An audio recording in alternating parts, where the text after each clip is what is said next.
प्रिय विद्यार्थियों, मैं आपको किरातार्जुनीयम पढ़ा रही हूँ। अभी तक के श्लोकों में आपने देखा कि महाकवि ने दुर्योधन की धन समृद्धि का वर्णन किया है।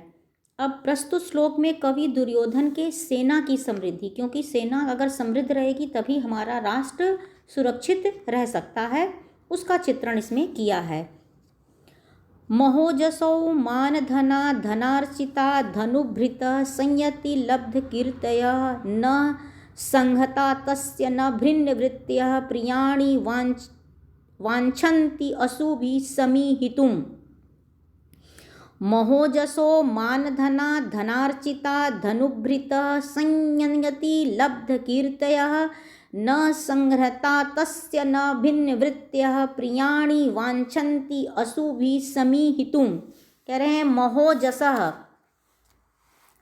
अत्यधिक बलशाली, अत्यधिक पराक्रमी, धनार्चिता धन से सत्कृत, लब्ध कीर्तयः कीर्ति को प्राप्त हुए, न संहिता संगठित न होने वाले, न भिन्न वृत्त्यः और आपसी वैमनस्य के कारण विरोधी आचरण न करने वाले, धनुभृतः धनुर्धारी योद्धा वीर, अशुभी अपने जीवन को समर्पित करके, अपने प्राणों को समर्पित करके, तस्य उस दुर्योधन के प्रियाणि प्रिय अभिष्ट कार्यों को समीहितुम करना चाहते हैं। महोजसः अत्यधिक बलशाली, अत्यधिक पराक्रमी, मानधना मान ही है धन जिनका,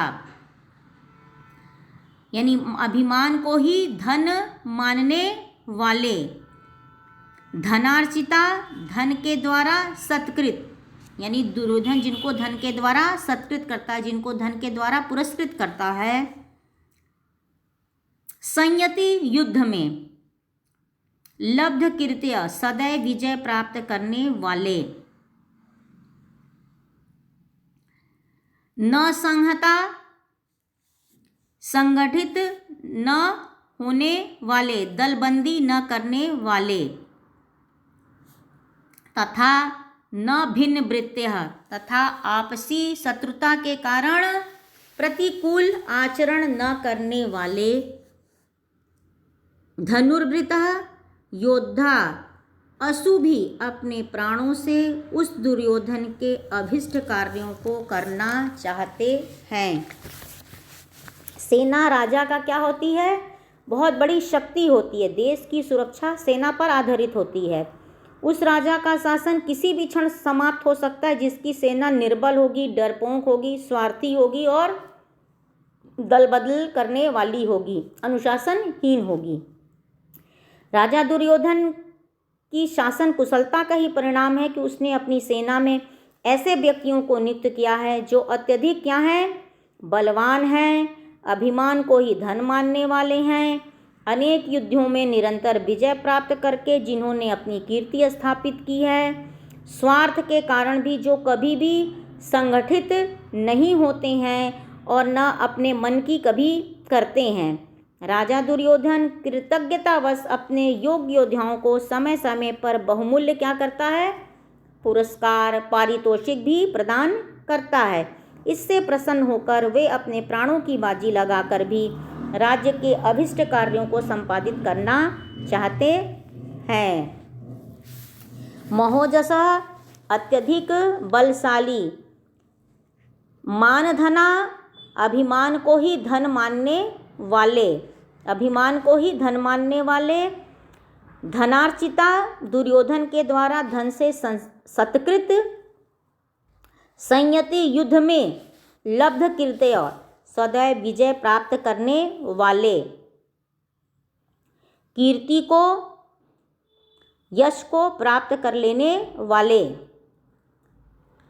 न संहता स्वार्थवश कभी भी संगठित न होने वाले, दलबंदी न करने वाले, न भिन्न वृत्त्यः तथा आपसी शत्रुता के कारण प्रतिकूल आचरण न करने वाले धनुर्भृतः योद्धा, धनुर्धारी योद्धा अशुभी अपने प्राणों से तस्य प्रियाणि उस दुर्योधन के प्रिय अभिष्ट कार्यों को करना चाहते हैं। समीहितुम में सम है, ई है प्लस तुमुन प्रत्यय है। तो इस श्लोक में कवि ने दुर्योधन की सैन्य शक्ति का वर्णन किया है। अब अगले श्लोक में ये बता रहे हैं कवि कि दुर्योधन अपने राष्ट्र को वृत्तांत को जानने के साथ ही जो उसके पड़ोसी राष्ट्र हैं उनके वृत्तांतों को भी वो भली भांति जानता है। महीभृतां सचरितैश्चरैः क्रियायाः स वेद निशेषम् अशेषित क्रियः महोदयैः तस्य हितानुबन्धिभिः प्रतीयते धातुरिवेह हितं फलैः। महीभृतां सचरितैश्चरैः क्रियायाः स वेद निशेषम् अशेषित क्रियः महोदयैः तस्य हितानुबन्धिभिः प्रतीयते धातुर इव हितं फलैः। कह रहे हैं कि अशेषित क्रिय, अशेषित क्रिया का अर्थ हो जाएगा कार्यों को पूर्ण रूप से संपन्न करने वाले, कार्यों को पूर्ण रूप से संपन्न करने वाले। सह वह दुर्योधन, सचरितई शुद्ध आचरण वाले, चरई यानी गुप्तचरों के द्वारा, महीभृताम दूसरे राजाओं की, क्रियाओं को, कार्यों को, निःशेषम मतलब पूर्ण रूप से, वेद यानी जानता है। दुर्योधन अपने गुप्तचरों के द्वारा दूसरे राजाओं की क्रियाओं को क्या है, पूर्ण रूप से जानता है। धातु इव विधाता की तरह, तस्य उस दुर्योधन की, ईहितम चेष्टा, महोदय अत्यधिक उत्कर्ष करने वाले, हितानुबंधी भी हितकारक परिणाम वाले, फलई फलों के द्वारा, प्रतीयते जाना जाता है। कह रहे हैं महीभृताम सचरतः चरैः क्रिया स वेद निःशेषम अशेषित क्रियः महोदयैः तस्य हितानुबन्धिभिः प्रतीयते धातु इव हितं फलैः। अशेषित क्रिया कार्यों को पूर्ण रूप से समाप्त करने वाला, यानी समस्त कार्यों को पूर्ण रूप से समाप्त करने वाला। सह वह दुर्योधन, सचरितैः चरैः शुद्ध आचरण वाले, चरई यानी गुप्तचरों के द्वारा, महीभृताम क्रिया निशेषम वेद, महीभृताम यानी दूसरे राजाओं के संपूर्ण कार्यों को पूरी तरह से जानता है। धातु इव विधाता की तरह, तस्य उस दुर्योधन की, ईहितम यानी उसकी चेष्टा, उसका उद्योग, महोदयी अत्यधिक समृद्धि को प्रदान करने वाले, हितानुबंधी भी कल्याणकारक फलों के द्वारा, हितानुबंधु भी फले कल्याणकारक फलई फलों के द्वारा ज्ञात होती है। तो इसमें इस श्लोक में यह बात बताई गई कि दुर्योधन अपने राष्ट्र को वृत्तांत के जानने के साथ ही साथ क्या करता है, अन्य राष्ट्रों के, अन्य राजाओं के वृत्तांत को भी भली भांति जानता है। अपने कैसे जानता है, अपने गुप्तचरों के माध्यम से वह दूसरे राजाओं के रहस्यों को पूर्ण रूप से जानता है। लेकिन दुर्योधन के रहस्य को कोई नहीं जानता है। दूसरे लोग उसकी योजनाओं को तभी जान पाते हैं या उसकी योजना का तभी पता चलता है जब वे कार्य रूप में परिणत हो जाती हैं। राजनीति में मंत्र को गुप्त रखना यानी जो कार्य राजा कर रहा है उसको गोपनीय रखना ये बहुत महत्वपूर्ण काम होता है।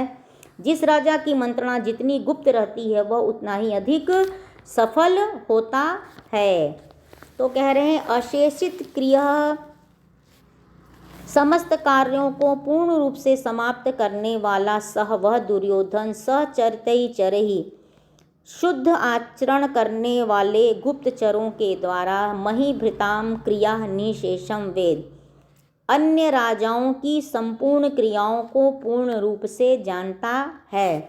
धातु इव विधाता की तरह तस्य इहितम उसके उद्योग को उसकी चेष्टाओं को महोदयी अत्यधिक समृद्ध प्रदान करने वाले अत्यधिक समृद्धि को देने वाले हितानुबंध भी फलई कल्याणकारक फलों के द्वारा जाना जाता है। इहितम में ई और त प्रत्यय है। वेद में वेद और लट अन्य पुरुष है, एक वचन है। प्रतीयते में प्रति उपसर्ग ई धातु लट लकार और अन्य है। और धातुरी में उपमा अलंकार है। धातुरी यानी विधाता की तरह।